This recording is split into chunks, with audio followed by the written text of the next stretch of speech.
বাংলাদেশের 12 জন জেলেকে মুক্তি দিয়েছে ভারত সরকার। প্রায় 3 মাস আগে ভারতের জলসীমায় প্রবেশ করায় আটক করা হয় তাদের, বন্দী রাখা হয় কারাগারে। মঙ্গলবার আনুষ্ঠানিকভাবে ভারতের কারাগারে আটক থাকা এই জেলেদের মুক্তি দেওয়া হয়। এ সময় পশ্চিমবঙ্গের দক্ষিণ 24 পরগনা জেলার কাকদ্বীপ মহকুমায় বিডিও এবং কাকদ্বীপ থানার অফিসার ইনচার্জ উপস্থিত ছিলেন।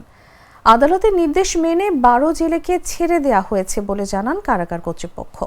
পরে রাজ্য প্রশাসনিক কর্মকর্তাদের কাছে হস্তান্তর করা হয় তাদের। সম্প্রতি আন্তর্জাতিক মেরিটাইম বাউন্ডারি লাইনের কাছ থেকে এফভি লাইলা 2 ও এফভি মেঘনা 5 নামের 2টি ট্রলার সহ বাংলাদেশি জেলেদের আটক করে ভারতীয় কোস্টগার্ড।